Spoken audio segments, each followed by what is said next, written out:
Innal hamdalillah nahmaduhu wa nasta'inuhu wa nastaghfiruh wa na'udzubillahi min sururi anfusina wa min sayyiati a'malina may yahdihillahu fala mudhillalah wa may yudlil fala hadiyalah. Asyhadu an la ilaha illallah wahdahu la syarikalah wa asyhadu anna Muhammadan abduhu wa rasuluh la nabiyya ba'dah. Hadirin jamaah sholat subuh Masjid Al-Iman yang insya Allah dimuliakan Allah Subhanahu wa Ta'ala. Pertama-tama kita panjatkan puji syukur kehadirat Allah Subhanahu wa Ta'ala. Allah Maha Pencurah rahmat, Allah Maha Pencurah kasih sayang. Atas curahan rahmat serta kasih sayangnya, alhamdulillah di pagi ini kita masih sama-sama diberi kesehatan jasmani dan rohani sehingga dapat hadir dalam melaksanakan sholat subuh berjamaah dengan tidak ada halangan suatu apapun. Salawat serta salam semoga tercurah keharibaan baginda Muhammad Rasulullah Sallallahu Alaihi Wasallam beserta keluarganya, para sahabatnya, juga para pengikutnya yang konsisten dan istiqomah dalam menteladani ajarannya hingga yaumil akhir nanti. Hadirin jamaah Masjid Al-Iman yang insya Allah dirahmati oleh Allah Subhanahu wa Ta'ala. Sebelum kajian dimulai dari DKM Masjid Al-Iman, ada penyampaian beberapa yang harus kita perhatikan. Bahwa insya Allah di pagi ini nanti materi yang akan disampaikan oleh guru kita Ustadz Donitan, alhamdulillah beliau sudah berada di tengah-tengah kita, yaitu materinya adalah Kristomologi menjadi Krislamologi, dan hal ini nanti pembahasannya akan disampaikan secara detail oleh guru kita Ustadz Donitan, yaitu pemahaman yang akan menyesatkan atau memurtadkan saudara-saudara kita. Jadi secara detail nanti insya Allah guru kita yang akan menjelaskan. Dan juga mohon maaf kepada para jamaah, bagi yang ingin bertanya berkaitan dengan pembahasan pagi ini mohon dipersiapkan, dan mohon dengan hormat juga mohon pada saat bertanya yaitu di waktu session tanya jawab. Mohon pada saat penjelasan berlangsung atau kajian berlangsung tidak memotong pembahasan atau kajian, sehingga kita akan lebih jelas dan paham apa yang telah disampaikan oleh guru kita. Barangkali mungkin itu yang dapat kami haturkan. Mohon maaf jika dalam penyampaian tadi ada bahasa yang kurang santun, kurang pas, dan insya Allah nanti guru kita Ustadz Donitan akan didampingi oleh guru kita juga Ustadz Muhammad Dari. Kepada beliau kami persilahkan. Assalamualaikum warahmatullahi wabarakatuh. Alhamdulillah nahmaduhu wa nasta'inuhu wa nastaghfiruh wa na'udzubillahi min syururi anfusina wa sayyiati a'malina may yahdihillahu fala mudhillalah wa may yudlil fala hadiyalah wa asyhadu an la ilaha illallah wahdahu la syarikalah wa asyhadu anna Muhammadan abduhu wa rasuluh. Jemaah Masjid Al-Iman Taman Narogong Indah, pada subuh hari ini untuk kedua kalinya saudara kita, akhi kita seiman, Koh Dondi Tang datang kembali ke Masjid Al-Iman untuk bersuara, dan juga saya juga menyapa para followers beliau dan juga para subscriber beliau yang sering berkomunikasi antar subscriber. Beliau sekarang di Narogong ya, untuk kita bisa berkomunikasi ulang nanti mengenai apa yang beliau sampaikan. Langsung ya. Langsung. Ya, karena apa yang Anda mau sampaikan ini hal-hal yang sering nampaknya gini kok, sebentar sebelum masuk nih. Ada beberapa catatan dan penyampaian lewat subscriber itu mungkin belum dibaca ya. Atau perlu tim khusus untuk membaca apa Kalau dalam suatu muatan itu baik di Facebook maupun di YouTube perlu dilacak hal-hal yang perlu dijawab karena ada pertanyaan yang sampai di kolom itu nampaknya belum terjawab. Gini kok, kita di dalam syariat Islam itu kan yang kita ibadahi yaitu Allah Subhanahu wa taala tidak mungkin kita lihat di dunia ini.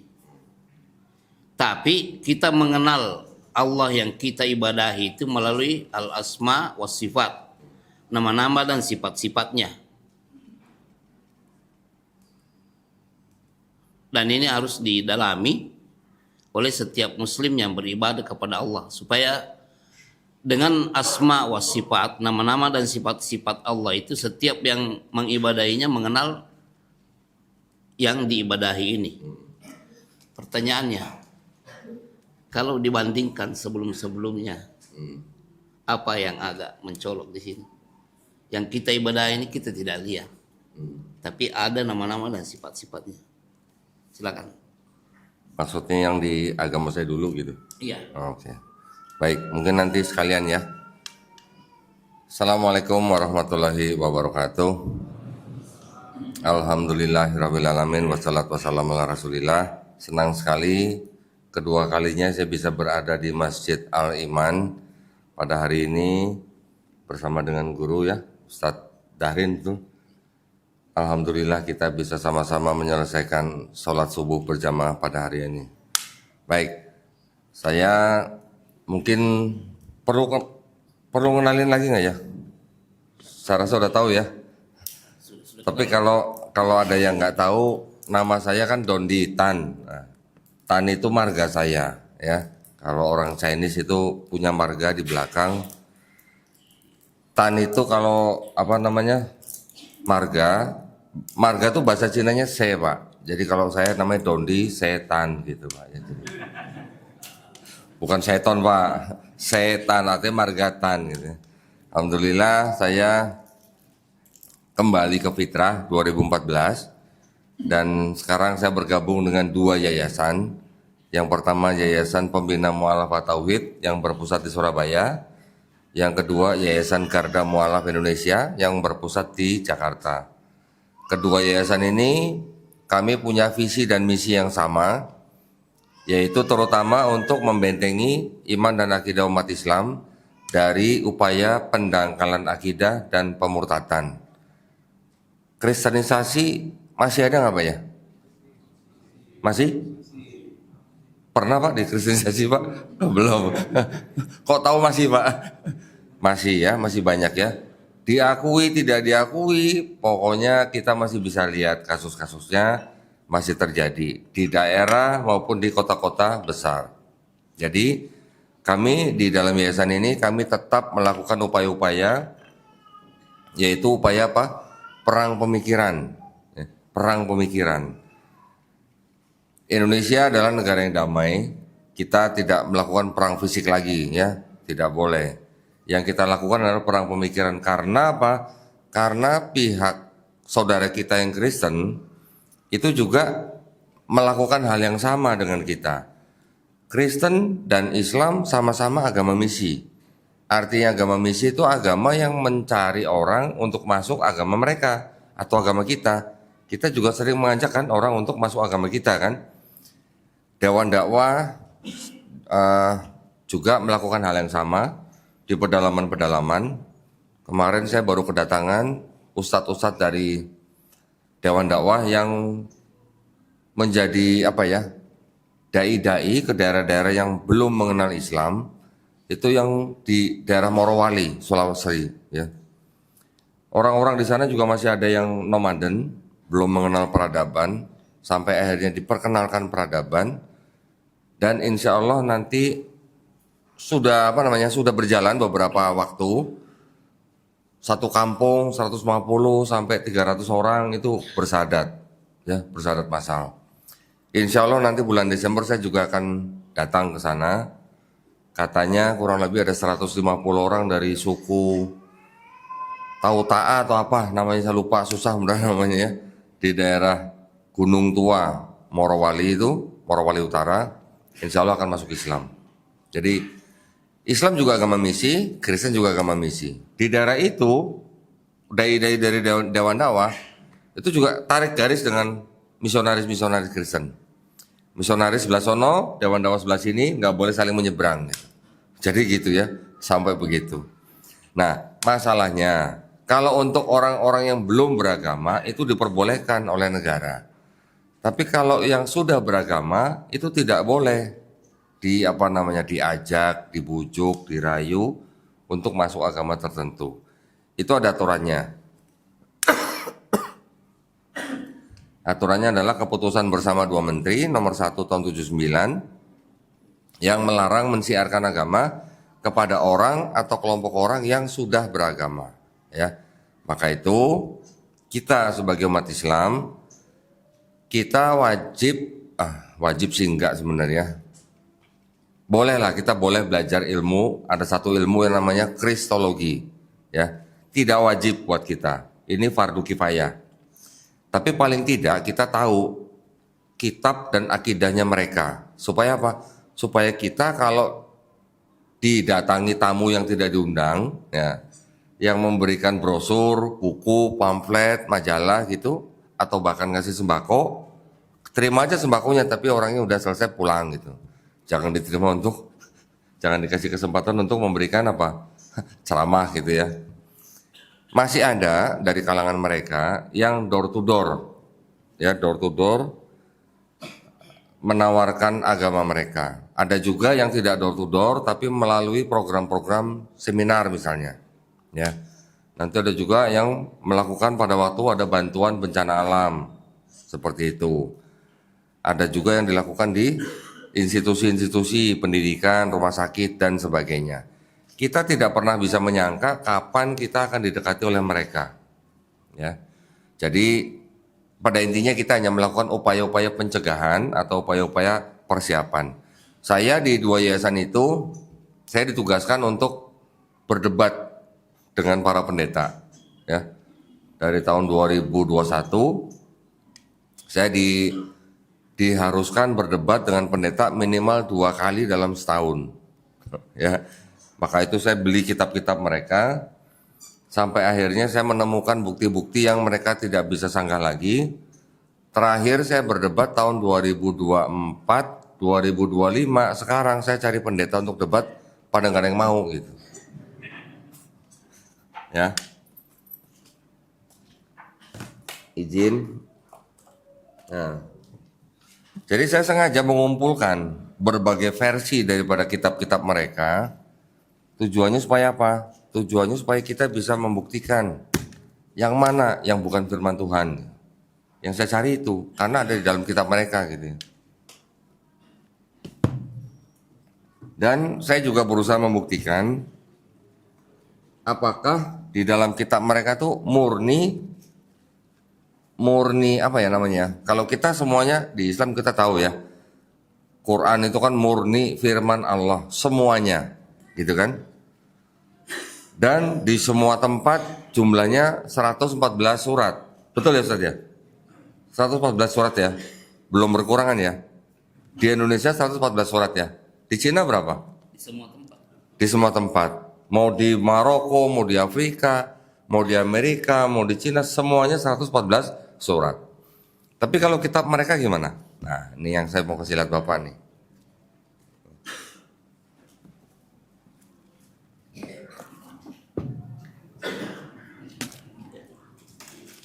Kalau yang pernah dengar Pak, Kristen Protestan, pernah dengar?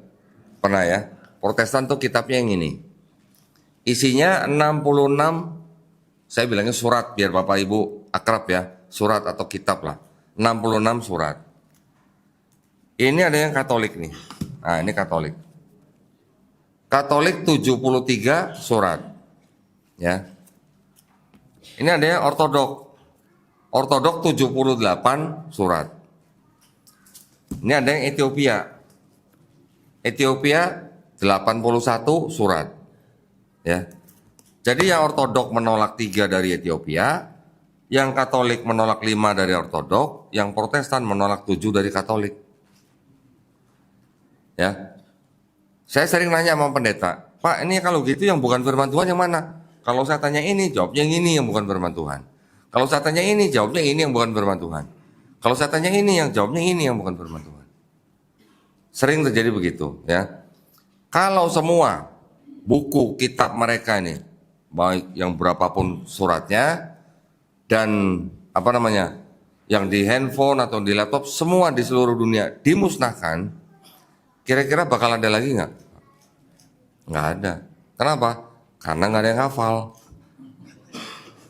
Jangankan satu kitab hafal, satu lembar hafal aja nggak ada, Pak. Satu lembar yang hafal aja nggak ada, ya. Tapi kalau Quran, semua mushaf Quran di seluruh dunia, hard copy, soft copy, semua dihancurkan, dimusnahkan. Bakal ada lagi nggak, Pak? Sebentar gitu.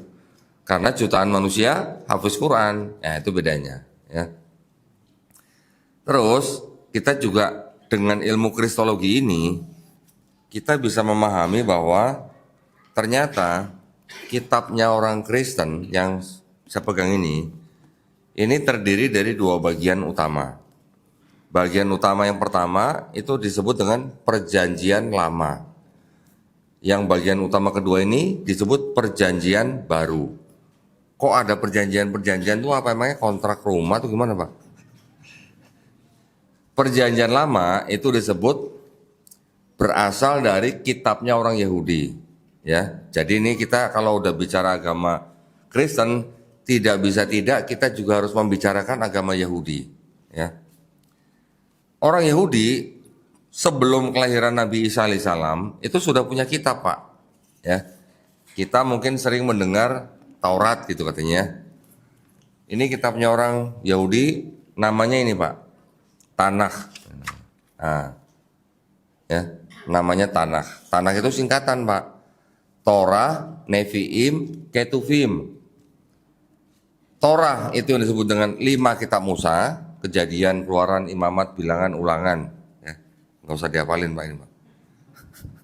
Ini disebut Torah. Kita kenal dengan Taurat, gitu ya. Kemudian setelah itu ada Nevi'im. Nevi'im itu adalah kitab-kitab yang disebut dengan nabi-nabi, nabi, ya. Nabi-nabi itu di sini ada kitab-kitab, contoh misalnya Daniel, Yeskiel, Yeremia, Yesaya, Hagai, Habakuk, Ayub, kemudian macam-macam. Ada siapa lagi ya? Mika dan sebagainya, ya, nabi-nabi. Yang satu lagi Ketuvim. Ketuvim itu tulisan-tulisan orang bijak atau orang-orang soleh katanya. Ada kitab Ratapan, Kidung Agung, Mazmur. Nah, kalau Mazmur kita kenal dengan nama Zabur, ya. Nanti ada lagi Pengkhotbah dan sebagainya, Amsal dan sebagainya. 3 kelompok kitab itu dijadikan satu kitab menjadi kitab Tanakh namanya, ya, singkatan. Nah, ini disusun kira-kira tahun 450 sebelum Masehi. Berarti hampir 500 tahun sebelum ada Nabi Isa alaihissalam. Ya, sudah ada kitabnya. Kristen juga punya kitab mereka sendiri yang disebut dengan Perjanjian Baru. Ada 27 buku di sini. Ditulis kira-kira pertengahan abad pertama sampai pertengahan abad kedua Masehi, ya. Kristen ini menulis ini dalam bahasa Yunani. Yang tadi orang Yahudi dalam bahasa Ibrani. Tapi yang Ibrani ini kira-kira di abad ketiga sebelum Masehi, ya, diterjemahkan dari bahasa Ibrani ke bahasa Yunani. Namanya kitab Septuaginta. Nah, ini kitabnya. Ya. Septuaginta ini yang akhirnya dipakai sama orang Kristen menjadi apa? Perjanjian Lama. Digabung dengan Perjanjian Baru. Nah, digabungkannya kapan? Digabungkannya kira-kira di abad 4 Masehi. Nih, tapi yang digabungkan dengan kitabnya orang Kristen ini adalah terjemahan dalam bahasa Yunani yang terjemahannya sudah diubah-ubah gitu. Diubah-ubah ya. Diubah-ubah. Saya kembali sedikit. Yang dalam bahasa Ibrani aja, ini tidak semuanya firman Tuhan. Ini bercampur. Ada sisa-sisa firman Tuhannya, ada sabda Nabi, ada sejarah, ada juga cerita pornonya gitu. Ya. Ini pun sudah bermasalah. Di dalamnya masih ada sisa kebenaran, tapi juga bercampur dengan kebatilan. Sama Kristen setelah diterjemahkan menjadi Yunani, diubah-ubah lagi supaya sama atau cocok dengan akidahnya orang Kristen gitu. Ya. Yang ubah-ubah orang-orang Kristen, dari mulai Bapak Gereja Origen, Bapak Gereja Lucian, Bapak Gereja Hesisius gitu, ya. Sehingga setelah menjadi kitabnya orang Kristen, orang Yahudi disuruh baca yang ini nggak mau. Kenapa? Karena akhirnya setelah diubah-ubah, kitab ini menjadi seolah-olah berbicara tentang kedatangan Yesus di dalam kitabnya orang Kristen. Orang Kristen yang nulis ini, ketika menulis ini, mereka juga banyak mengutip dari sini. Hampir 1000 ayat dikutip dari sini. Ya. Belum lagi mereka mengutip dari kitab-kitab di luar daripada ini. Nah, jadinya setelah menjadi ini, seolah-olah kitab yang Perjanjian Lama ini sudah tidak ketahuan lagi punya Yahudi gitu. Karena sudah dianggap bicara tentang Yesus. Sedangkan kalau orang Yahudi yang pegang ini, kalau ditanya, ada nggak ini ramalan buat Yesus gitu? Mereka kan bilang nggak ada, nol. Itu perbedaannya. Makanya Yahudi tidak bisa disamakan dengan agama Kristen. Kenapa? Karena mereka tidak menerima Nabi Isa alaihissalam sebagai nabi, dan juga mereka juga tidak menerima Nabi Muhammad sallallahu alaihi wasallam menjadi nabi mereka. Itu ya perbedaan utamanya. Yahudi, Kristen, dan Islam. Mereka hanya sampai ke nabi yang namanya Nabi Maleaki namanya. Kalau di Kristen, mereka mengangkat Nabi Isa atau Yesus Kristus setinggi-tingginya sampai mereka sembah menjadi Tuhan. Di Kristen, kita menempatkan Nabi Isa alaihissalam hanya sebagai nabi, begitu juga Nabi Muhammad SAW, sehingga perbedaan ini yang sering menjadi bahan perdebatan gitu. Tapi kita perlu tahu nih, pandangannya Yahudi terhadap Kristen terhadap Islam bagaimana, pandangannya Kristen terhadap Yahudi dan terhadap Islam bagaimana, dan pandangan Islam terhadap Kristen dan Yahudi bagaimana, kan gitu. Supaya kita punya posisi masing-masing gitu ya. Kalau Yahudi memandang Kristen, mereka disebut sebagai avodah zarah. Ya, artinya apa? Penyembah berhala. Musyrik bukan? Musyrik berarti kan gitu ya. Orang Yahudi memandang Islam bagaimana? Buat mereka, Islam bukan penyembah berhala. Islam menyembah Tuhan yang sama dengan Tuhan yang disembah oleh orang-orang Yahudi. Siapa? Yaitu Tuhannya Abraham, Ismail, Ishak, dan Yakub. Mereka mengakui itu. Tapi mereka tidak menerima Nabi Muhammad SAW. Ya. Mereka menyebut Nabi Muhammad SAW sebagai nabi palsu. Bukan dari kalangan mereka. Pokoknya kalau tidak dari kalangan mereka tidak terima gitu. Ya. Pandangannya orang Kristen terhadap orang Yahudi gimana? Buat orang Kristen, orang Yahudi itu adalah orang-orang yang menolak kemesiasan Yesus gitu ya. Menolak Yesus sebagai Mesias. Kalau pandangan orang Kristen terhadap orang Islam, mereka menganggap bahwa Nabi Muhammad SAW juga nabi palsu. Ya, nabi palsu. Pandangan Islam terhadap Yahudi kita tahu, ya, mereka juga musyrik karena tidak menerima Nabi Muhammad SAW. Pandangan Islam terhadap Kristen juga sama, mereka juga musyrik karena mereka tidak menerima Nabi Muhammad SAW. Jadi gitu, setiap kalangan punya perspektif masing-masing terhadap kalangan yang lain. Tapi, persamaannya apa? Islam sama-sama dengan Kristen menganggap atau menerima bahwa Isa adalah Al-Masih. Kristen menyebut Yesus Kristus, itu artinya sama dengan Isa Al-Masih. Kristus dan Al-Masih itu artinya sama gitu. Ya. Cuman konsepnya yang berbeda. Konsepnya di Yahudi, mereka juga punya konsep Mesias. Mesias atau Al-Masih itu yang akan datang itu nanti ya, sampai sekarang belum datang, itu adalah manusia, bukan Tuhan yang jadi manusia.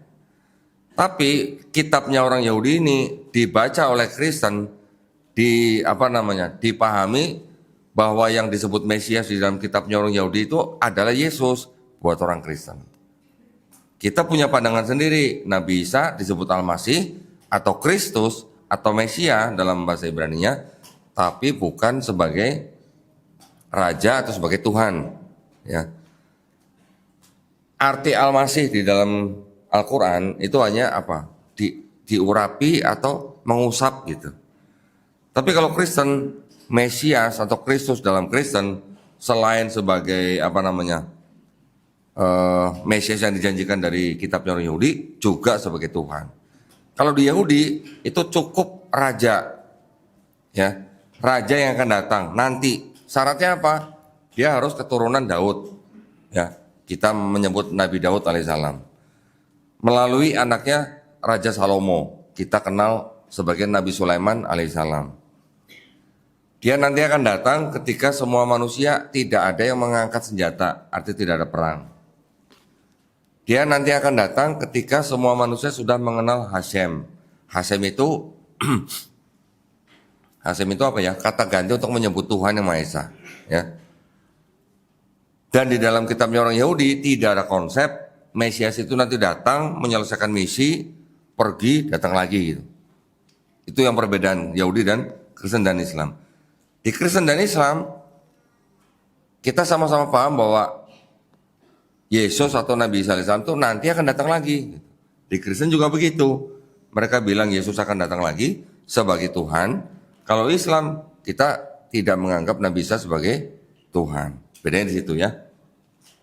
Nah, ilmu ini yang disebut dengan Kristologi ini sangat penting buat kita supaya kita tidak mudah dimurtadkan ketika kita didekati oleh mereka. Ya. Dan ketika kita gabungkan dengan Islamologi, ya, ilmu tentang seluk-beluk Islam, insya Allah ilmu ini akan sangat berguna ketika kita melakukan dialog atau debat dengan mereka. Gitu. Karena kita memahami akidah mereka, kita memahami kitab mereka, sehingga ketika kita berdebat dengan mereka, itu kita sudah memegang global konteksnya. Gitu. Nah, ya. Sekarang dari sisi teologi atau akidah, orang Kristen terbagi menjadi 3 kelompok. Yang pertama kelompok yang disebut dengan Trinitarian. Mereka berakidah Trinitas. Pernah dengar Pak Trinitas? Tahu Trinitas Pak? Bapa Tuhan, Yesus Tuhan, Roh Kudus Tuhan. Tapi bukan 3 Tuhan, tapi 1 Tuhan Pak. Paham nggak Pak? Hah? Enggak ya? Alhamdulillah nggak paham. Mending nggak usah paham Pak. Kalau paham bahaya malah ya. Yang kedua, kelompok Unitarian. Unitarian ini tidak menyembah Yesus sebagai Tuhan. Kelompok yang ketiga ini menganggap Tuhan yang Maha Esa itu adalah Yesus Kristus. Yesus Kristus adalah Tuhan itu, Bapa itu gitu. Mereka sebut Bapa. Jadi kalau di Oneness ini kelompok disebut Oneness, ini menganggap 1 pribadi, bukan 3 pribadi seperti Trinitas. Ya. Kalau yang kalangan Oneness ini sudah dibantah oleh Quran di Quran surat Al-Maidah ayat ke-72. Ya. Telah kafir orang yang mengatakan Allah adalah Isa putra Maryam. Kalau yang Unitarian karena tidak menuhankan Yesus, ini tidak disebut. Tapi kalau yang Trinitarian, ini sudah dibantah oleh Quran surat Al-Maidah juga ayat yang ke-73. Sungguh telah kafir yang mengatakan Allah adalah salah satu dari 3. Nah, selain dari 3 kelompok ini, zaman dulu itu ada Kristen yang menyembah Maria. Maria itu kita kenal dengan sosok Maryam, ya, ibunda daripada Nabi Isa alaihissalam. Orang-orang Kristen yang dulu menyembah Maria sebagai Tuhan, itu juga dibantah di Quran juga, di Quran surat Al-Maidah juga ayat yang ke-116, ya. Di situ kan juga insya Allah nanti ada dialog antara Allah SWT dengan Nabi Isa alaihissalam, di mana Nabi Isa alaihissalam ditanya oleh Allah SWT, apakah kamu pernah menjadikan dirimu dan ibumu selain aku? Nabi Isa alaihissalam menjawab bahwa tidak mungkin Nabi Isa mengaku sebagai sesembahan. itu dulu Kristen ditujukan untuk Kristen yang menyembah Maria sebagai Tuhan. Ya, tumbuhnya malah di abad keempat, alirannya disebut aliran Koliridianisme. Nah, izin minum dulu ya sebentar ya.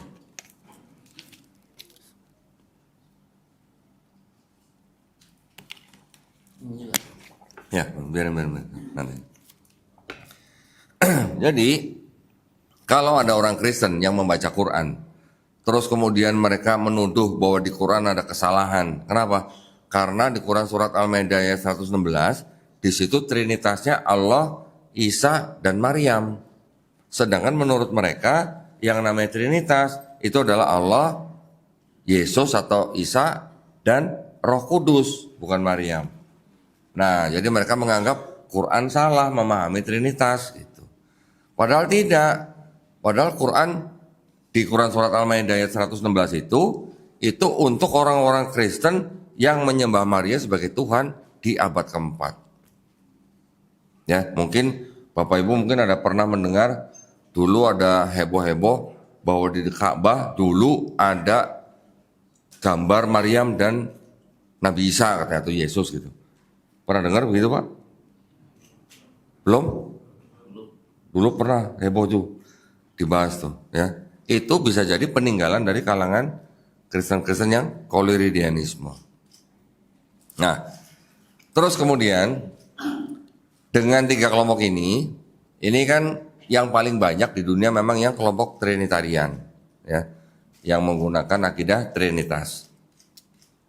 Kelompok Trinitas ini yang paling sering juga melakukan program kristenisasi. Ya, mereka juga banyak membangun tempat ibadah tanpa izin yang lengkap, itu banyak.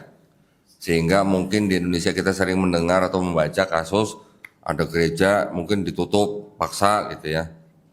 Karena tidak ada izin yang jelas. Nah, yang perlu sekarang kita ketahui dari akidah mereka kan gitu ya. Apakah kitab yang orang Yahudi yang dipakai oleh mereka ini yang menjadi perjanjian lama itu apakah konsep ketuhanannya sama dengan konsep ketuhanan Trinitas? Itu kan yang penting. Betul nggak? Ternyata di kitabnya orang Yahudi itu tidak ada konsep Trinitas.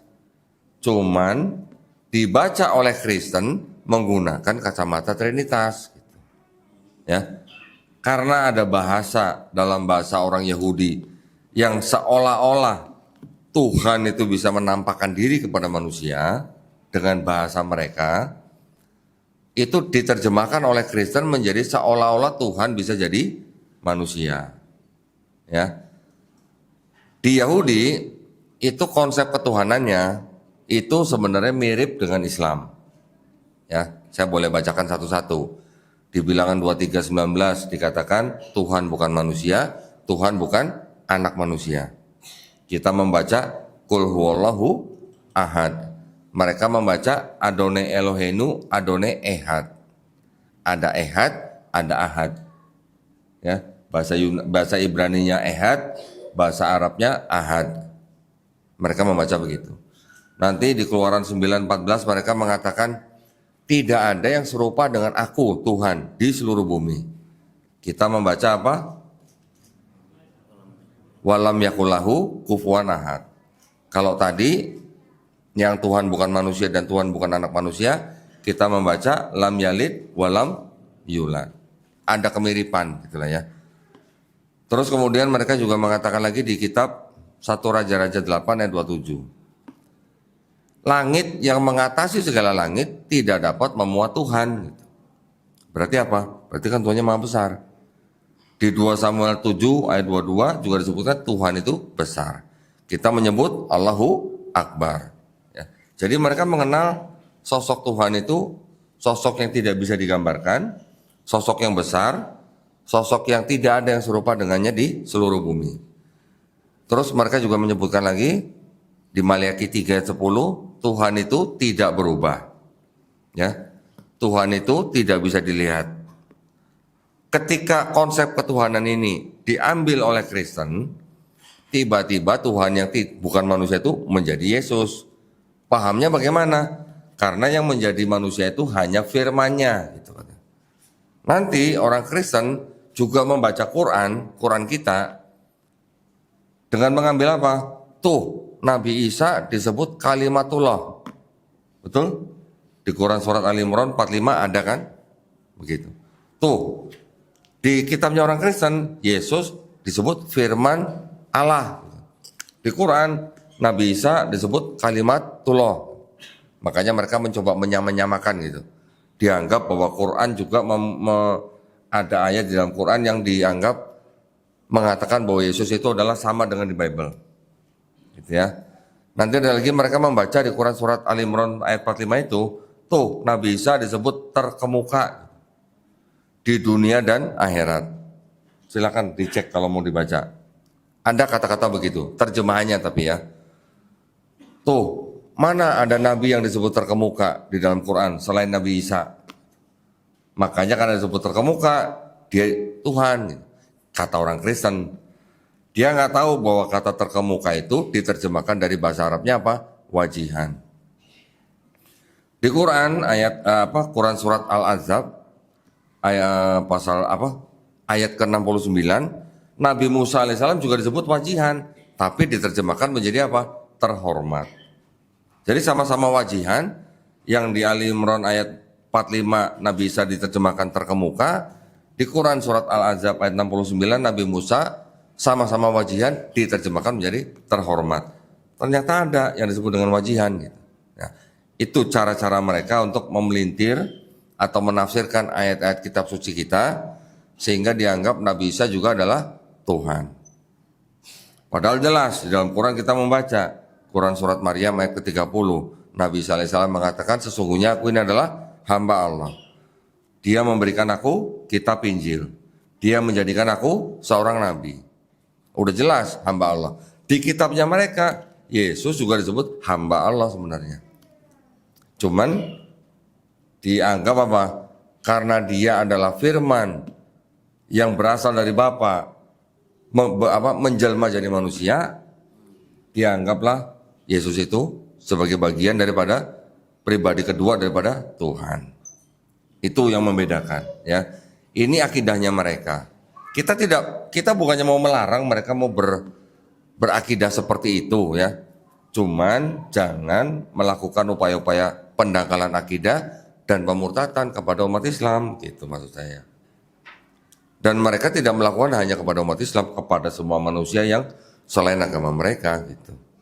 Itu yang mereka lakukan. Ya. Itu dari konsep ketuhanannya. Sekarang konsep keselamatannya. Mohon maaf nih, batuk pilek jadi harus banyak minum dikit.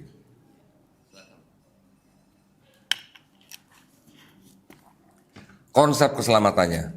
Konsep keselamatannya di kitabnya orang Yahudi atau yang di Perjanjian Lama ini, orang bisa masuk surga kalau dia bertobat. Ya, memang diceritakan juga ada kisah tentang Adam dan Hawa di sini. Kita juga mengenal, walaupun ceritanya kalau yang di sini Adam dan Hawa diciptakan di Taman Eden, tapi di bumi. Kalau kita mengenal Nabi Adam alaihissalam dan istrinya diciptakan di Taman Aden ya tulisannya ya. Tapi itu bukan di bumi gitu, ya, di surga. Di sini diceritakan karena orang sudah berdosa, orang itu bisa masuk surga kalau dia bertobat. Dikatakan di Ulangan 24:16, seorang anak tidak dapat menanggung kesalahan ayahnya, seorang ayah tidak dapat menanggung kesalahan anaknya, yang berdosa itu yang mati. Yeskiel pasal 18 ayat 20-21 juga mengatakan yang sama. Bahkan di ayat 21 dikatakan orang fasik jika dia bertobat dan melakukan ketetapan Allah, dia akan hidup, tidak akan mati.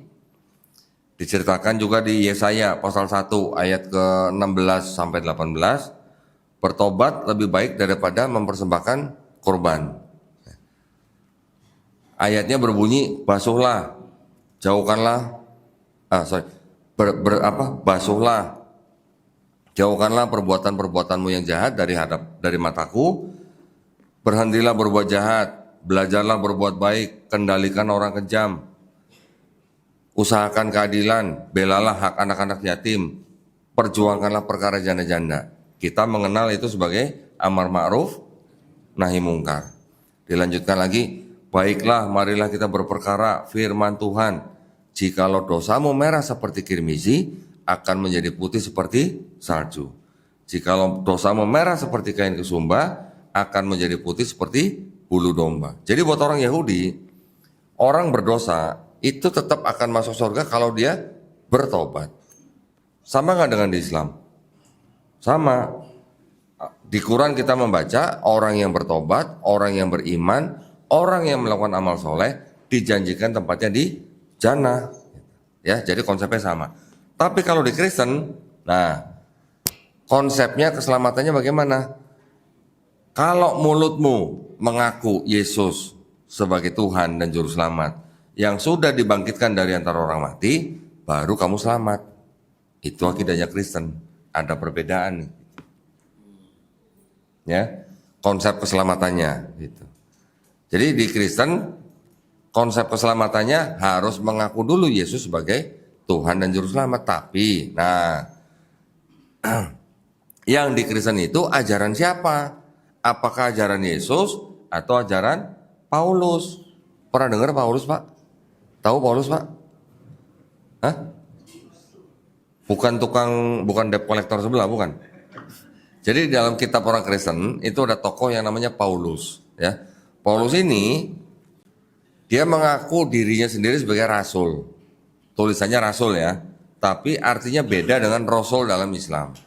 Ya, kalau rasul dalam kitabnya Kristen itu artinya hanya sebagai apa? Pengikut Yesus.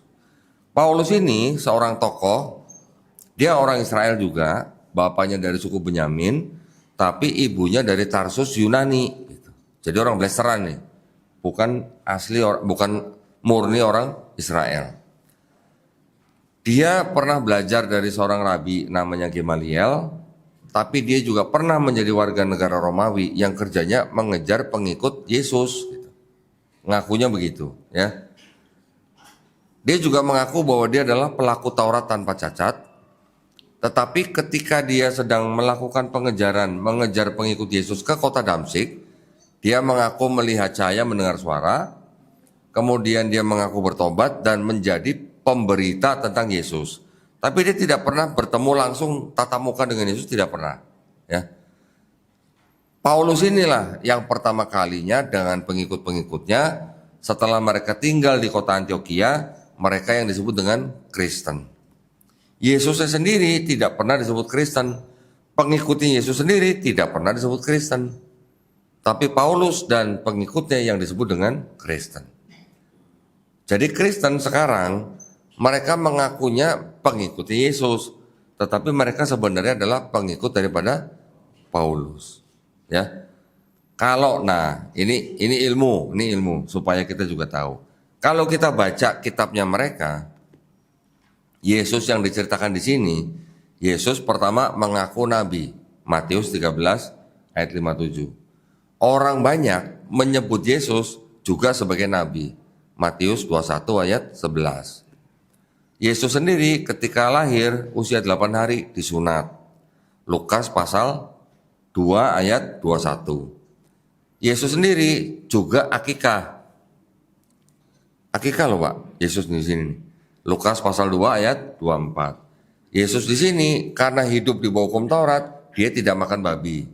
Matius pasal 5 ayat 17-18. Yesus di sini dia juga sholat. Sholatnya gimana? Sujud. Matius pasal 26 ayat 39. Yesus di sini ketika diceritakan disalib, kita tidak beriman bahwa yang disalib adalah Nabi Isa ya. Tapi ketika Yesus diceritakan disalib, jenazahnya dikafani. Matius 27 ayat 59. Terus kemudian Yesus juga diceritakan dibaptis. Kalau umat Islam dibaptis nggak Pak? Enggak ya? Enggak. Baptis itu apa? Nah, kalau orang Yahudi, baptisnya mereka itu disebut mikvah, itu sebenarnya sama maknanya dengan mandi besarnya orang Islam. Mandi besar, menghilangkan najis gitu, ya. Kalau kita mandi junub gitu lah bilangnya, gitu ya. Jadi kalau kita melihat ceritanya Yesus di sini ngapain aja, umat beragama apa yang laki-lakinya disunat, yang sholatnya sujud, yang nggak makan babi, juga yang puasa. Di sini Yesus juga puasa nih, Matius pasal 4 ayat 2. Terus kemudian yang mati dikafanin, yang akikah, dan yang mandi besar. Umat beragama apa? Islam. Malah kita yang melakukan sesuai sama dengan cerita Yesus di dalam kitabnya orang Kristen.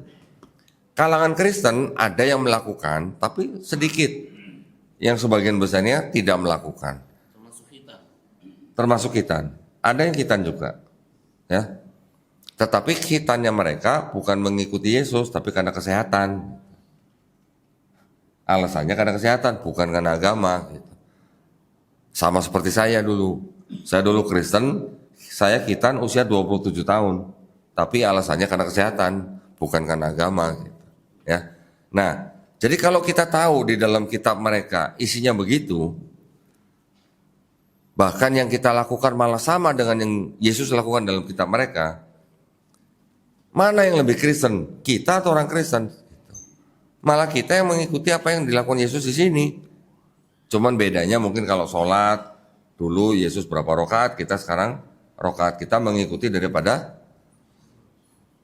Quran dan Sunnah. Ya. Kalau puasa dulu Yesus di sini puasanya disebut 40 hari. Kita 1 Ramadan 30 hari. Plus 6 hari Syawal udah dekat. Di sini Yesus ceritakan 40 hari. Tidak makan 40 hari? Iya. Siang malam? Iya. Kuat sekali gitu. Ya walau alam ya. Ini memang disebutkan begitu. Jadi kalau kita tahu kitab isinya kita mereka tentang konsep ketuhanannya, tentang konsep keselamatannya, tentang ceritanya sendiri, kita mudah ketika berdiskusi dengan mereka. Kita tidak akan mudah dimurtadkan. Dan apalagi kalau kita tahu di dalam kitab mereka ada kontradiksi, selesai sudah. Ya, saya punya kitab. Ini kitabnya orang Katolik. Ya. Di dalamnya selain ada ayat juga ada tafsirnya. Tafsir atau kayak semacam catatan kaki gitulah, ya. Saya ingin membuktikan bahwa di dalam Quran yang disebutkan bahwa mereka sudah mengubah-ubah, buktinya ada di sini.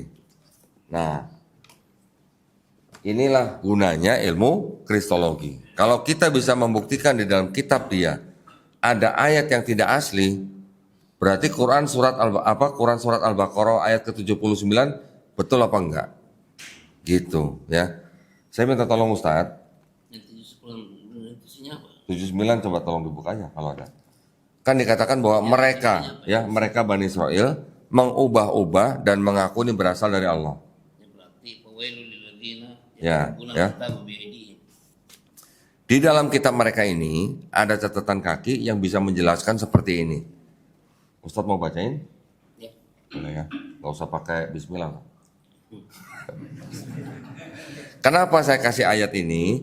Karena ayat ini yang dianggap sebagai ayat yang mengajarkan konsep Trinitas. Adanya di surat 1 Yohanes pasal 5 ayat ke-7. Nah. Ini yang garis merah. Dari sini. Sebab 7. Sebab ada 3 yang memberi kesaksian di dalam surga, Bapa, Firman dan Roh Kudus. Dan ketiganya adalah satu. Nah, jadi ada Bapa, Firman dan Roh Kudus, dan ketiganya satu. Kata ayat ini, Pak ya. Jadi ini yang dianggap satu-satunya ayat yang mengajarkan tentang konsep Trinitas. Ada catatan kakinya di bawah nih, Ustaz. Ya.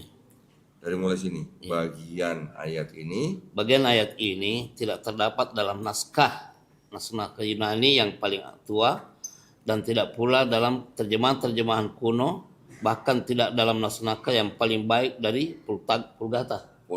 Vulgata itu Bible dalam bahasa Latin di abad 4. Bagian ini kiranya aslinya sebuah catatan di pinggir halaman salah satu naskah terjemahan Latin yang kemudian disisipkan ke dalam naskah-naskah oleh penyalin dan akhirnya bahkan disisipkan ke dalam beberapa naskah Yunani.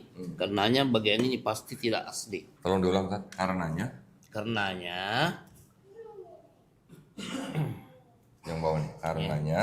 Karenanya bagian ini pasti tidak asli. Pasti tidak asli. Tidak asli pakai pasti lagi. Saya sering kedatangan tamu orang Kristen. Ketika saya bukain ini, saya suruh dia baca sendiri. Saya tanya, tidak asli itu kata lainnya apa? Nah, dia yang ngomong kan, bukan saya kan. Saya tinggal tanya, bagaimana, apakah bisa disebut kitab suci kalau ada ayat yang tidak asli? Itu. Ya. Makanya kalau saya berdebat, saya selalu bawa ini. Nah, pernah suatu kali saya berdebat dengan seorang pendeta yang senior. Saya tahu pendeta ini senior, pengetahuannya banyak, dan dia termasuk pendeta yang cukup jujur gitu lah menurut saya ya. Sambil pegang ini saya tanya, Pak Pendeta, 1 Yohanes 5 ayat 7 itu firman Tuhan bukan? Saya tanya gitu. Dia jujur jawab, bukan. Yang nonton kan tepuk tangan begitu dengar bukan firman Tuhan gitu. Saya tanya lagi, kalau begitu kitab yang Bapak pegang itu, yang ada ayat itu, yang bukan firman Tuhan itu, bisa kan disebut sebagai kitab suci Pak? Dia bilang bukan. Yang nonton tambah tepuk tangan. Buat kami, ya di yayasan kami, ketika ada seorang pendeta sudah berani menyatakan seperti itu, buat kami udah cukup. Kita tidak ada niat untuk memualafkan siapa-siapa, gitu ya. Apalagi lawan bicara kita. Kita nggak perlu gitu. Tapi dengan berdebat seperti itu, mendapatkan pernyataan seperti itu, buat kita udah cukup. Gitu. Maksudnya apa? Dengan video itu yang di posting di YouTube, ditayangan di YouTube, orang menonton. Yang kita harapkan orang Islam menonton, iman dan akhirnya tambah kuat. Tapi kalau ada orang di luar Islam, misalnya teman-teman kita yang Kristen, menonton, terus kemudian dia masuk Islam, kan bonus buat kita. Nah itu loh, itu tuh tujuan kita begitu. Taktik kita begitu ya. Makanya saya disuruh berdebat dengan pendeta, tujuannya itu. Untuk berdakwah melalui video-video yang ditayangkan di YouTube atau di medsos gitu. Ada seorang anak muda, ya, anak muda Cina, tukang mabok.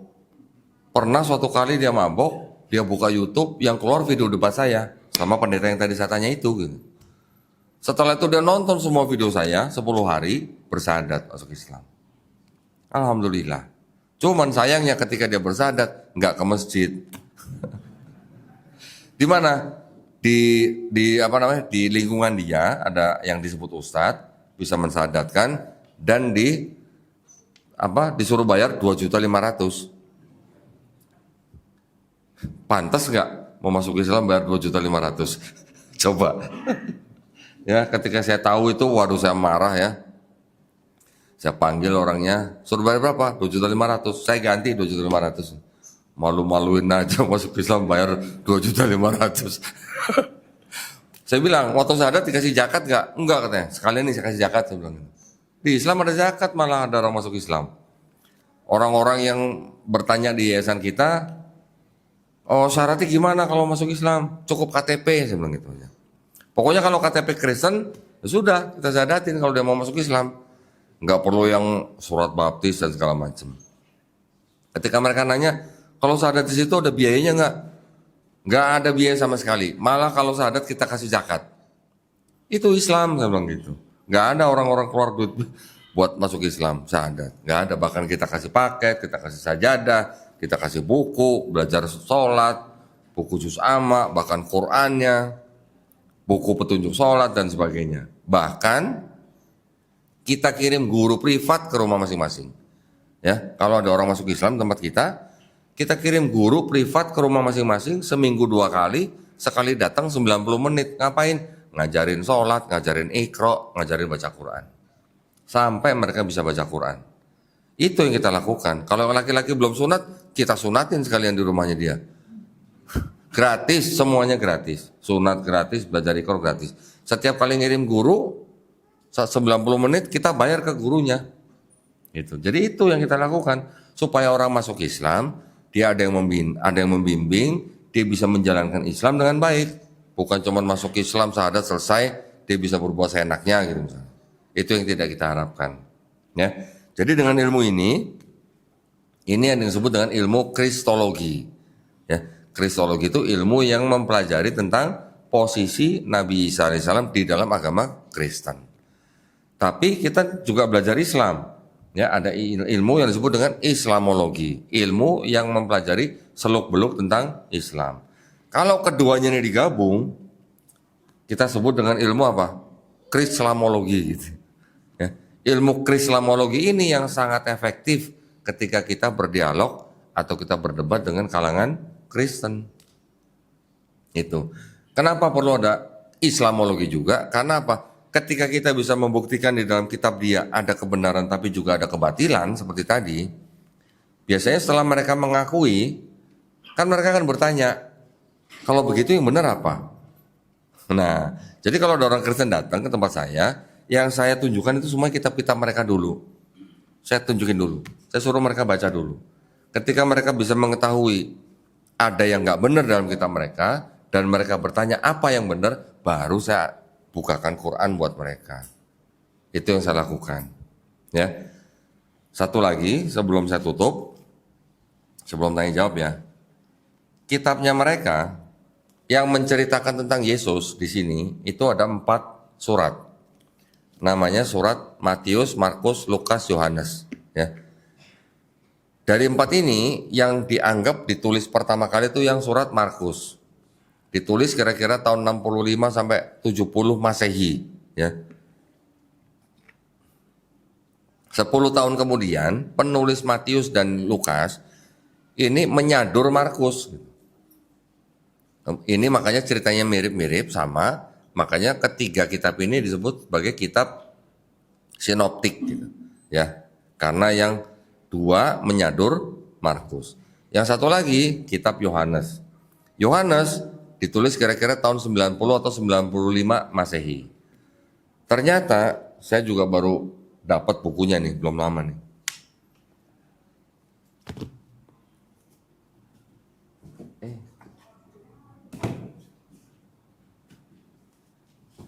Siapa? Dip? Yang Homer di bawah nggak, Dip? Yang Homer mana ya? Nggak dibawa ya? Hah? Nggak dibawa? Waduh. Ternyata dari 4 kitab itu tadi, yang Markus itu menyadur cerita daripada penulis namanya Homer. Ya, sayang nggak dibawa bukunya. Homer itu adalah penulis yang hidup di abad 8 sampai ke 7 sebelum Masehi, menulis cerita tentang Raja Odyssey. Mungkin pada bingung ya, siapa itu Odyssey? Raja Odyssey itu raja yang ikut membantu temannya menghancurkan kota Trojan. Ceritanya Raja Odyssey ini disadur oleh penulis Markus. Yang Yohanes menyadur ceritanya penulis daripada Euripides yang bercerita tentang Dionysus, anak dewa Zeus. Jadi dari 4 kitab di sini yang menceritakan tentang Yesus, yang 2 menyadur dari penulis di abad ke-8 dan abad ke-5 sebelum Masehi, yang 2 menulis daripada Markus yang menyadur itu. Jadi kalau begitu kan 4 ini semuanya kitab saduran berarti kalau itu. Iya kan? Saduran dari novel menjadi kitab suci. Nah, saya cuma informasi aja dan belum ada yang membantah ini, karena dokumennya ada. Ya, itu aja yang mau saya sampaikan di akhir daripada ceramah ini. Sekarang kita bisa buka sesi tanya jawab ya Ustaz ya. Silakan kalau ada mau tanya jawab.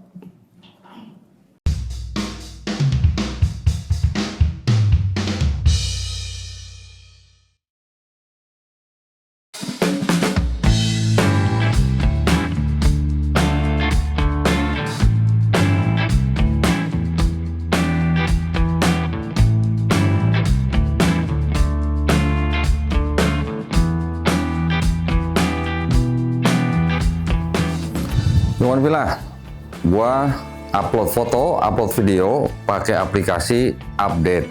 Makanya install update kalau nggak mau kudet.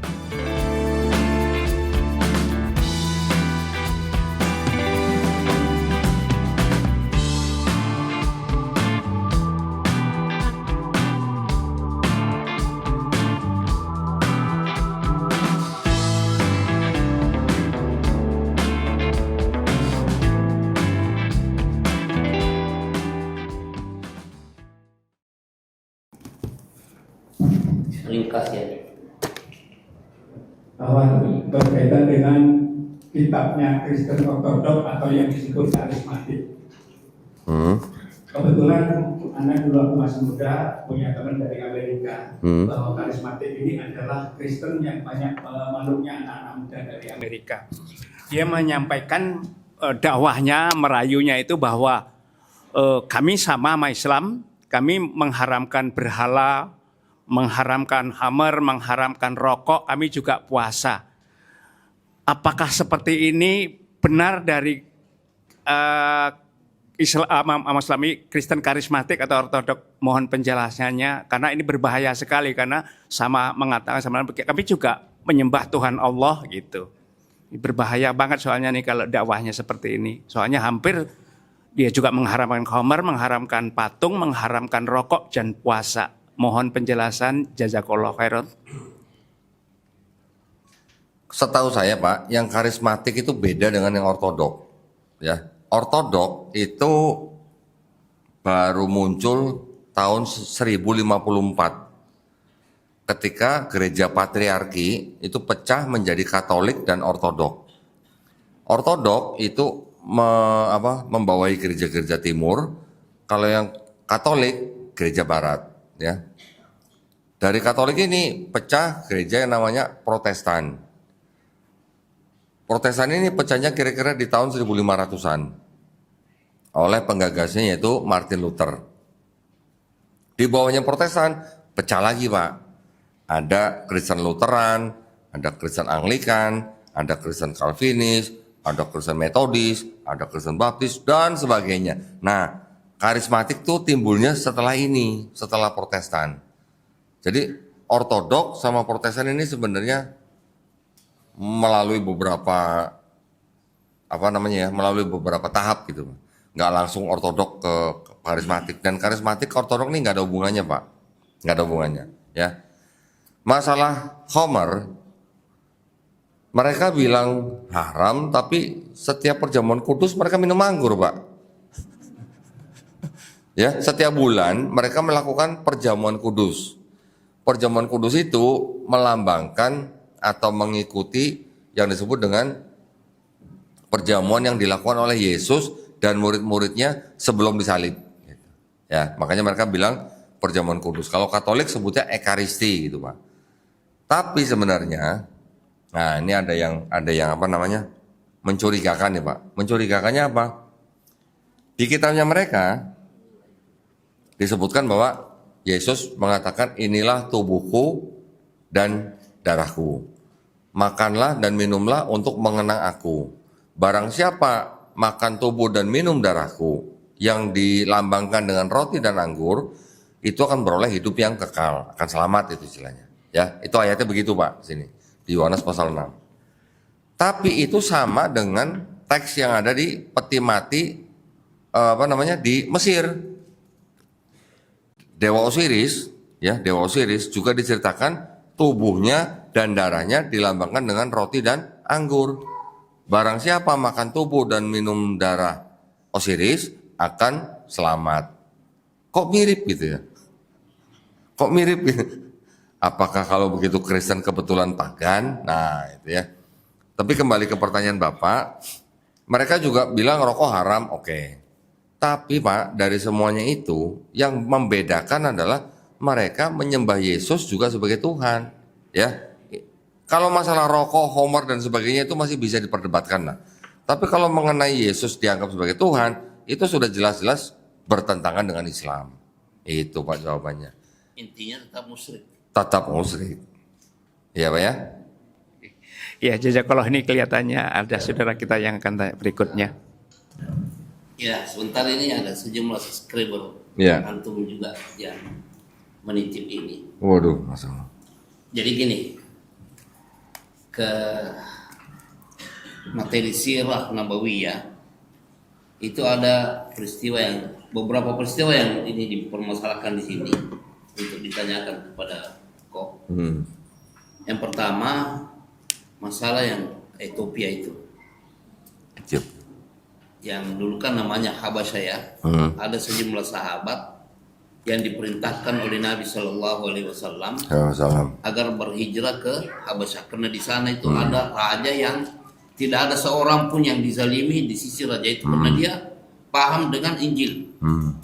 Nah, apakah kisah ini ada di dalam kitab-kitab yang tadi? Tidak ada, Pak. Tidak ada. Ya. Kalau yang Ethiopia di sini, ini ya malah kalau di kalangan Kristen Ethiopia, Yesus dianggapnya orang berkulit hitam. Ya. Seperti mereka gitu. Ibunya juga begitu, berkulit hitam juga. Ya. Jadi kalau mereka melihat Yesus dalam gambaran orang bule mata biru gitu, nggak terima mereka juga gitu. Cerita ketika sahabat Nabi diperintahkan untuk mengungsi ke Habasyah, di dalam kitabnya mereka, baik yang Ethiopia pun itu tidak ada, Pak. Ya, ada yang lain, silakan.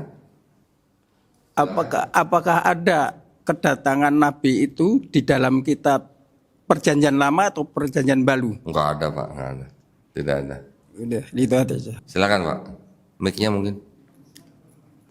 Bismillah. Terima kasih. Mohon penjelasan tentang dosa warisan, penebusan dosa, dan korelasinya dengan pembaptisan. Itu yang pertama.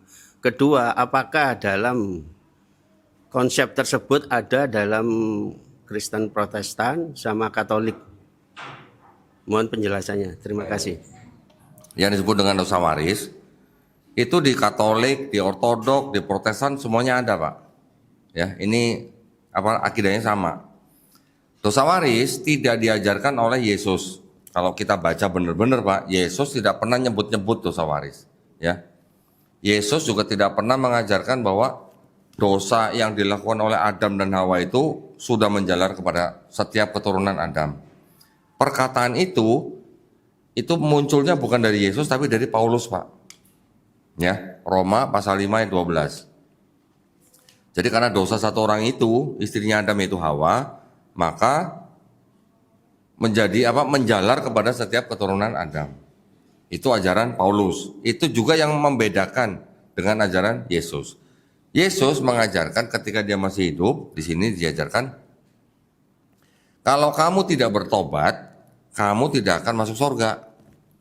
Matius pasal 18 ayat 3. Tapi kalau Paulus yang mengajarkan, kalau mulutmu mengaku Yesus sebagai Tuhan dan Juru Selamat, yang sudah dibangkitkan dari antara orang mati, baru kamu selamat. Itu bedanya. Ya. Jadi antara Yesus dan Paulus ini boleh dikatakan ajarannya berbeda. Kalau saya tanya ke pendeta, Pak, itu ajarannya kenapa beda? Yang Yesus belum ngomong gitu, belum ngajarin. Ngajarinnya Yesus lewat Paulus yang baru. Percaya nggak begitu, Pak? Berarti kalau begitu Yesusnya lupa atau pelin-pelan gitu. Kalau sama masih mending, ini beda gitu loh. Yesusnya tidak pernah ngajarin dosa waris. Nah, kalau masalah penebusan dosa juga, korelasinya kan ke situ. Yesus tidak pernah mengatakan bahwa nanti dia akan mati di atas kayu salib untuk menebus dosa manusia. Tidak ada. Ada satu ayat yang mirip ke situ, yang bisa dikatakan dianggap sebagai prediksi Yesus gitu ya, bahwa dia nanti akan mati menjadi tebusan banyak orang gitu. Ternyata ada sebuah buku, saya nggak bawa, namanya buku The Five Gospel. Yang menulis adalah Robert W. Funk dan juga The Jesus Seminar. The Jesus Seminar ini ada sekira-kira 80 orang, ahli-ahli perjanjian baru, yang mempelajari tentang kitab Kristen yang perjanjian baru, khususnya hanya yang 4 gospel dan tambah 1 gospel Thomas. Mereka berani mengatakan bahwa yang disebut ayat itu tadi, Markus 10 ayat 5, itu ternyata ciptaan penulis Markus. Jadi dianggap bukan perkataan Yesus. Dari 5 gospel ini, menurut buku The Five Gospel itu, yang benar-benar merupakan perkataan Yesus cuman 18%. Yang 82% karangan daripada penulis gospel. Penulis dalam hal ini siapa? Kan kita mengenal di sini namanya ada Matius, Markus, Lukas, Yohanes. Ini nama-nama orang.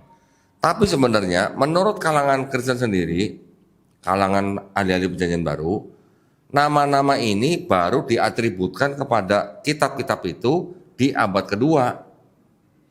Jadi sebenarnya keempat-empatnya itu semuanya anonim, tidak ada namanya.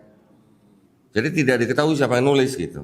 Ya, nama-nama itu diberikan oleh Bapak Gereja di abad kedua. Yang pertama oleh Bapak Gereja namanya Santo Papias tahun 130 Masehi, memberi nama Matius dan Markus. Kemudian tahun 180 Masehi, Santo Irenaeus menyebut Matius, Markus, Lukas, Yohanes. Jadi nama itu adalah nama yang diatributkan gitu.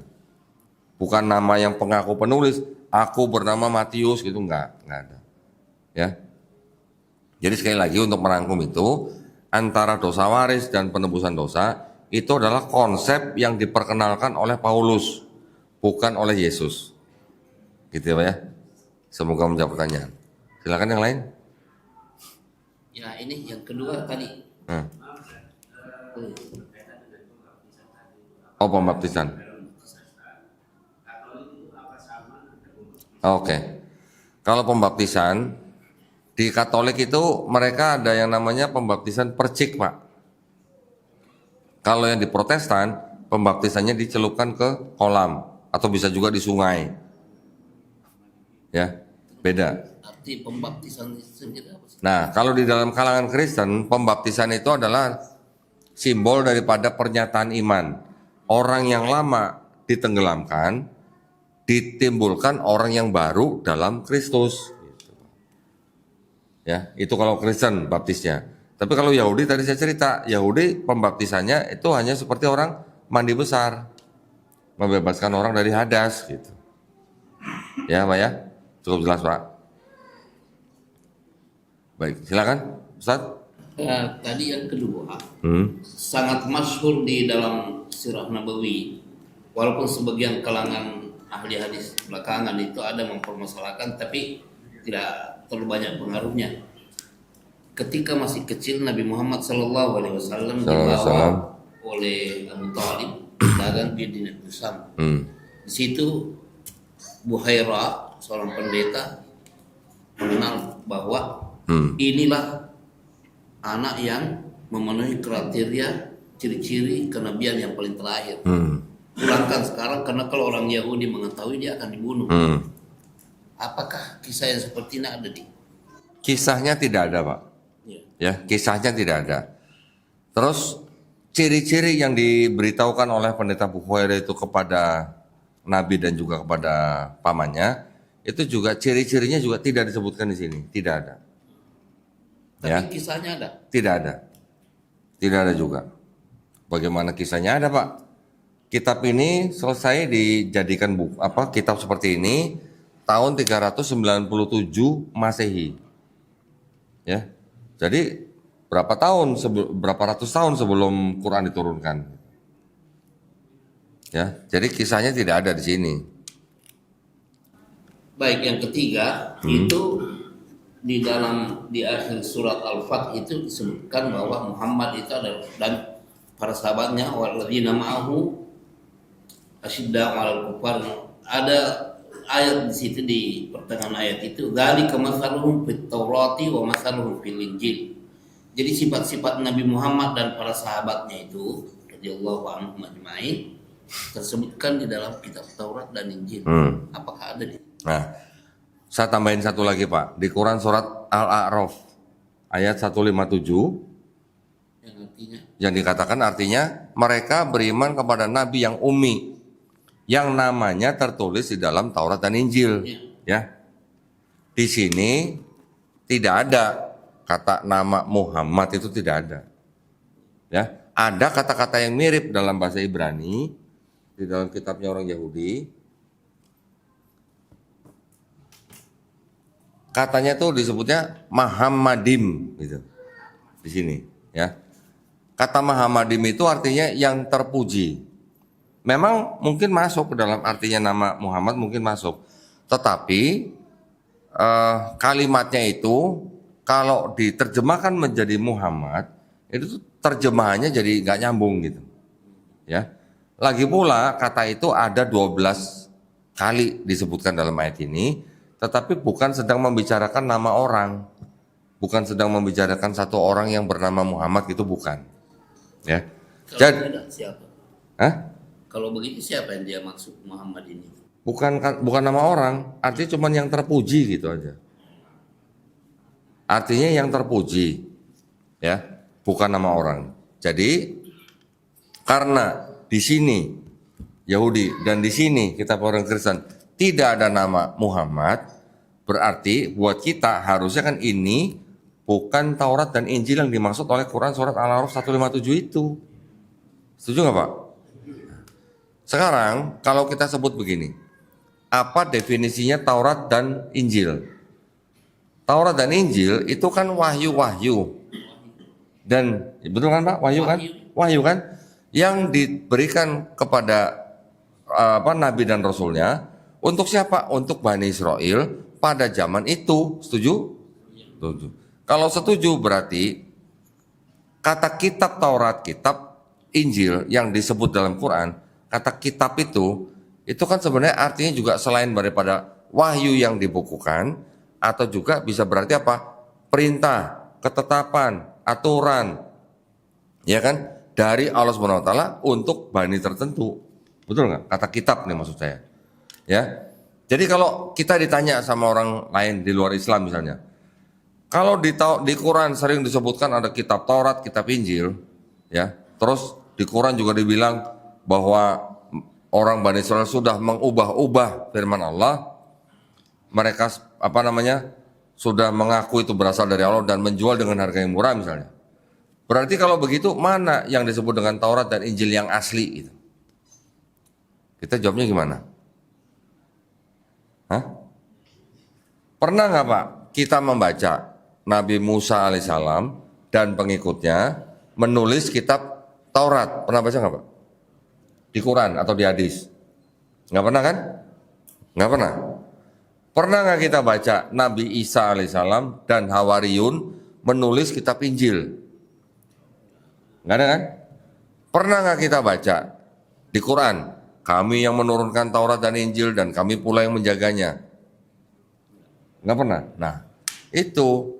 Jadi karena kita tidak pernah baca itu, dan kita tahu bahwa ini ditulis ribuan tahun setelah Nabi Musa alaihissalam, ini ditulis 400 tahun setelah Yesus, berarti ini bukan Taurat dan Injil yang dimaksud oleh Quran. Gitu. Setuju Pak?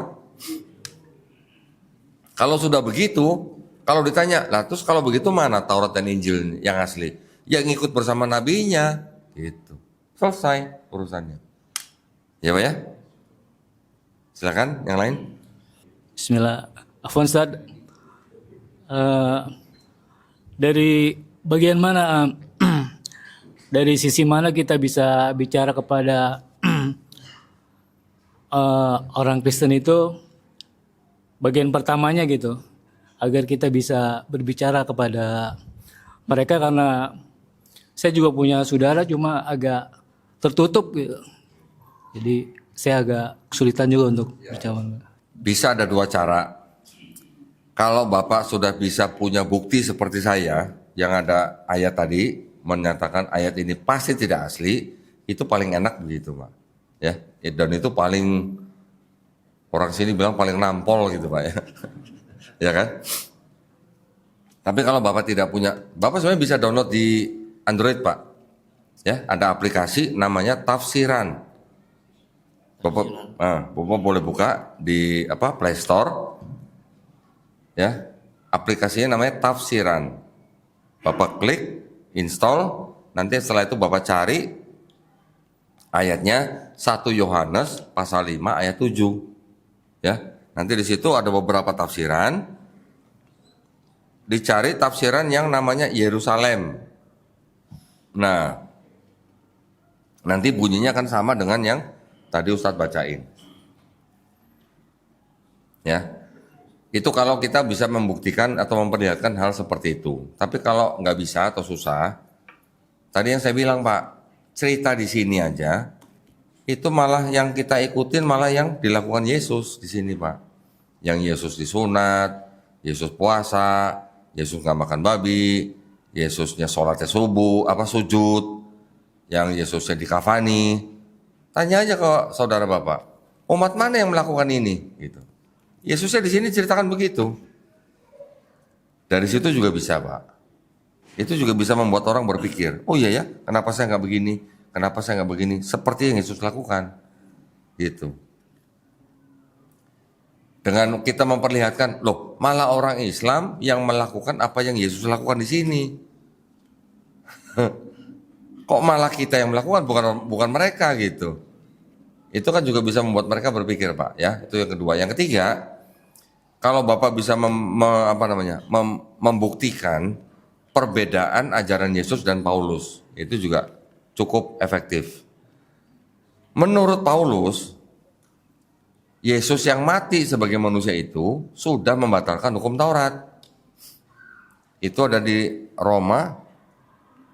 di Efesus pasal 2 ayat 15. Yesus yang mati sebagai manusia itu sudah membatalkan hukum Taurat. Yesus di Matius 5 ayat 17, jangan kamu menyangka aku datang untuk membatalkan hukum Taurat. Aku datang bukan untuk membatalkan Taurat, tapi untuk menggenapi. Selama langit dan bumi belum lenyap, satu iota itu huruf terkecil dalam bahasa Ibrani, tidak akan dihilangkan. Artinya hukum Taurat itu tetap ada sampai kiamat. Ya dong, karena selama langit dan bumi belum lenyap gitu. Jadi ajaran Yesus dan ajaran Paulus di sini beda. Paulus mengajarkan bahwa hukum Taurat itu sudah batal untuk orang di luar Yahudi, gitu Pak.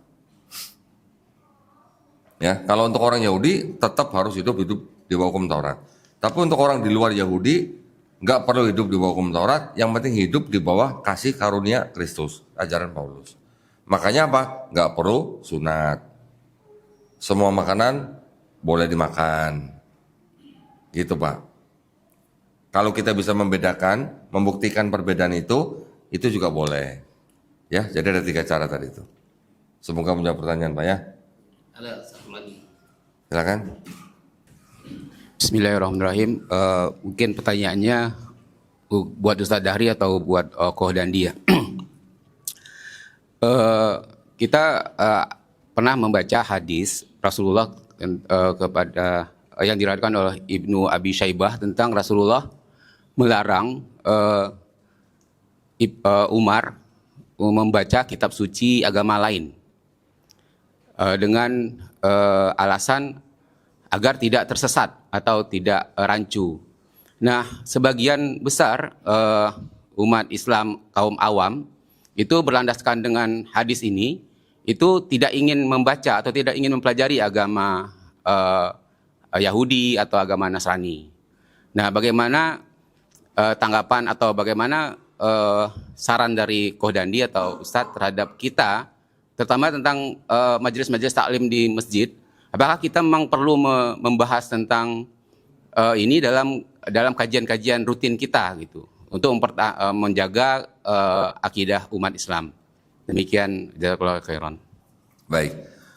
Di hadis itu yang saya tahu juga dipahami bahwa ada kalimat kalau Nabi Musa alaihissalam masih hidup, dia akan mengikuti aku, gitu kan, kata Nabi Muhammad SAW kan, ya. Jadi sebenarnya yang umat Islam harus ikuti itu apa? Yang Quran dan Sunnah itu sudah final gitu, ya.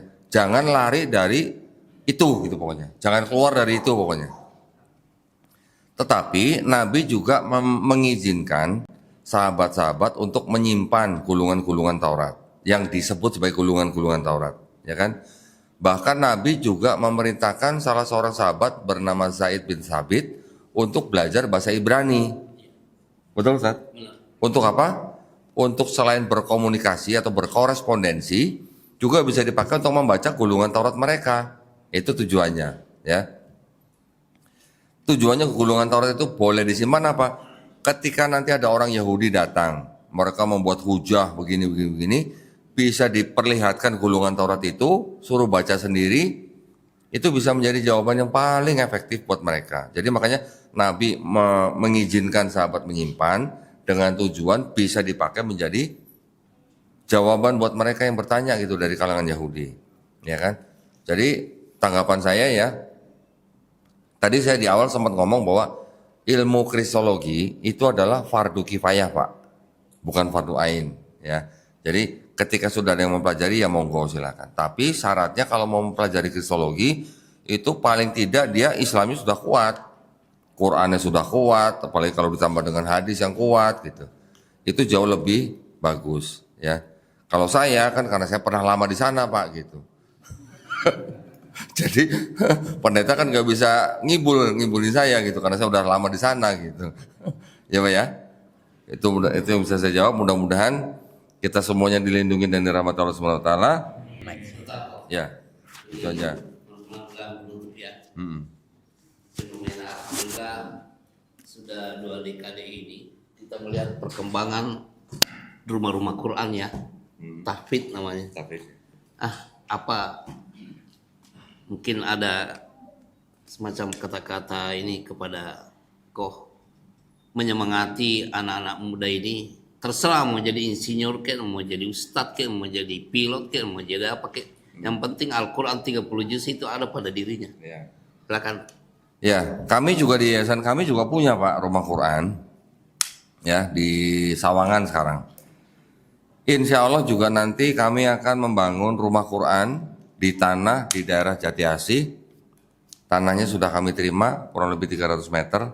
Insya Allah akan kita bangun 3 lantai. Insya Allah ya, mohon doanya juga. Jadi buat kami Quran itu memang sudah yang final ya, sudah selesai. Tidak usah pokoknya keluar dari Quran. Kita sudah tahu bahwa sumber hukum di dalam Islam yang paling tinggi adalah Quran. Yang kedua baru hadis sahih, yang ketiga baru ijma ulama, yang keempat baru qiyas. Tapi Quran ini menjadi al-muhaimin, batu ujiannya, gitu ya. Makanya ketika ketika Islam dituduh ada sebutan dengan Islamic dilemma, jawabannya semua dari Quran. Nah, mengenai dengan rumah Quran, memang kami juga sadar Quran ini dijanjikan diturunkan Allah SWT dan dijanjikan untuk dijaga gitu kan. Makanya tadi saya sempat tanya, kalau semua mushaf Quran dihancurkan, semua hard copy, soft copy dimusnahkan, dalam waktu sebentar akan ada lagi karena banyak orang yang menghafal. Nah, jadi buat yang di sini ada rumah Quran juga, saya juga doakan mudah-mudahan semuanya tetap menjalankan dengan semangat, tetap menjalankan dengan istiqomah, dan mudah-mudahan kita semuanya dilindungi dan dirahmati Allah Subhanahu wa taala menjadi penjaga Quran ya. Dengan menjadi seperti tadi Ustadz bilang, mau jadi apapun boleh, tetapi asal 30 juz ada di dalam dirinya, insya Allah dia sudah menjadi keluarga daripada Allah Subhanahu wa taala ya. Jadi saya juga hanya berdoa mudah-mudahan kita semuanya dijadikan golongan manusia yang beriman apa yang sudah diturunkan Allah Subhanahu wa taala melalui Rasulnya. Dan insya Allah kita dijadikan golongan manusia yang menjadi saksi keesaan Allah SWT. Itu aja Ustaz, saya kembalikan. Ya, syukran, jazakumullah khairan. Kita berharap supaya pertemuan kedua ini nanti ada pertemuan ketiga yang membahas masalah-masalah khusus ya. Semoga Allah Subhanahu wa taala memberkahi majelis ini. Subhanakallahumma bihamdika asyhadu an la ilaha illa anta astaghfiruka wa atubu ilaik. Assalamualaikum warahmatullahi wabarakatuh.